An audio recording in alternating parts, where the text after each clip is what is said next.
All right, buckle up, folks, because this deep dive is going to take us somewhere, well, unexpected. Unexpected in a good way, I Oh, hope. definitely. Trust me. We're talking knights, chivalry, the whole nine yards. Intrigued.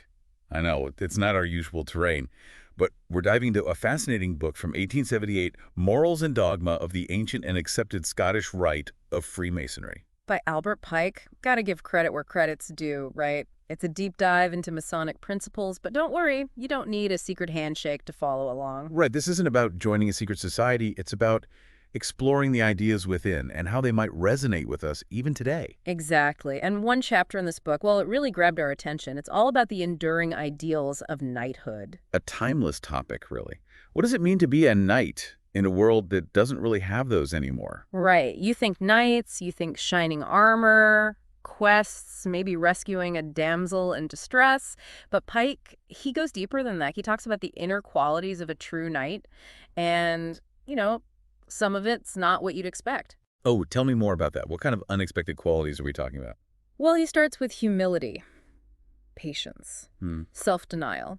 Not exactly the traits that scream knight in shining armor, are they? It does seem like a contradiction. Where does he go with that? Well, he connects these virtues to the symbol of the cross itself. He saw the cross, especially as carried by Jesus of Nazareth, as embodying these principles. Ah, I see.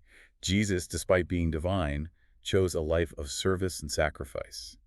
Humility in the face of power. Exactly. And Pike doesn't just stop at religious examples. He points to the Hospitallers and Templars, those legendary knightly orders. They were dedicated to caring for the sick and poor, even taking vows of obedience, poverty, chastity. Wow. Talk about dedication. That's hardcore. Mm. Putting others' needs before their own. That selflessness, that's what Pike considered the core of a true knight. He takes it even further, actually. He argues that charity and generosity are even more essential than bravery. More than fighting prowess, it's about compassion. That's unexpected. It really is. And he backs it up, too. He quotes a knightly vow. Just listen to this. If you find any gentleman of name and arms who hath lost goods in worship and knighthood, and has fallen into poverty, you shall aid and support and succor him. Powerful stuff. Right. I mean, it's basically saying you see someone who's served, who's fallen on hard times, you help them, no questions asked.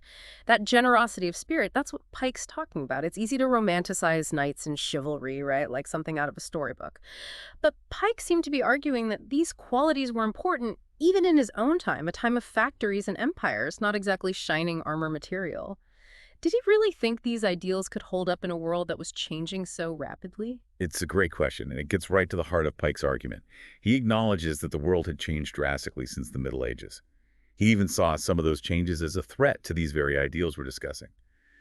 But he also insisted that the core virtues of knighthood were timeless. So how does that work? Is he suggesting we should all aspire to be modern-day knights? Not literally, of course. But he does suggest that the essence of knighthood isn't about the outward appearance, the armor, the quests. It's about the inner qualities, those core virtues. And those, he argues, are just as relevant in a bustling city as they were on a medieval battlefield. Okay, I'm intrigued, but let's be honest. Wasn't Pike looking back on the past with a bit of nostalgia? The 19th century was a time of huge upheaval. The Industrial Revolution was changing everything. You're right, and Pike doesn't shy away from the downsides of that change.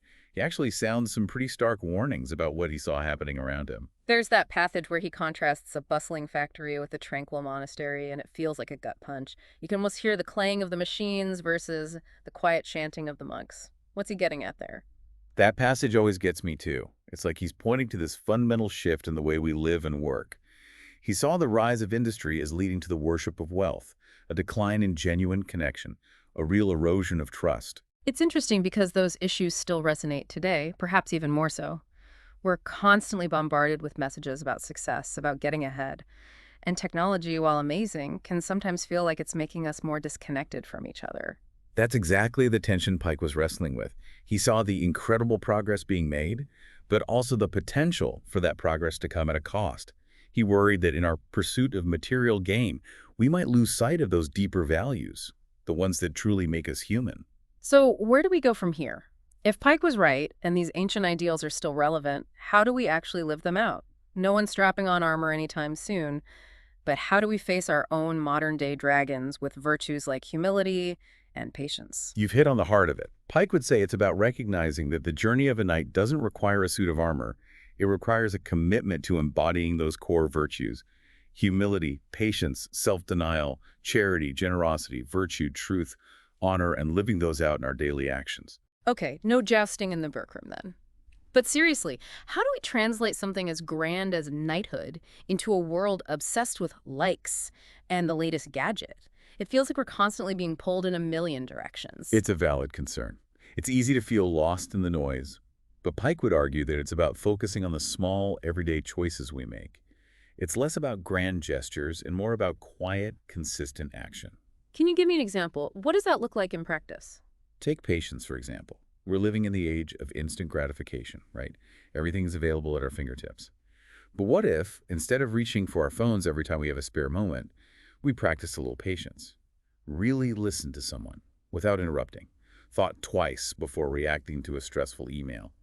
Those small acts of patience can have a ripple effect. I can see that. And what about charity and generosity? It's easy to click a button and donate online, but Pike seemed to be talking about something deeper, more intentional. Absolutely. It's about recognizing the humanity in everyone we encounter. It could be as simple as offering a helping hand to a neighbor who is struggling, volunteering our time to a cause we believe in, or even just being more mindful of how our words and actions impact those around us. It's about recognizing that we are all connected. So it's about finding our own modern-day equivalents of those chivalrous deeds. Instead of rescuing damsels in distress, we're fighting for social justice, protecting the environment, standing up for the vulnerable. Instead of wielding swords, we're wielding our voices, our actions, our influence. Exactly. And you know what? It might not always be glamorous or Instagram worthy, but it's in those quiet acts of courage and compassion that we truly embody the spirit of knighthood. Wow. That's a really powerful way to think about it. Pike might have been writing about knights and chivalry, but what he was really talking about was the potential for greatness that exists within each of us. And the choices we make each day to live up to that potential. It's a powerful message and a timely reminder that true strength isn't about power or possessions, but about the values we choose to embody. It's about the legacy we leave behind, not in stone monuments, but in the lives we touch and the world we strive to create. So we leave you with this. If a modern-day knight were to exist, what would their armor be? What dragons would they face? Think about it, and until next time, happy deep diving.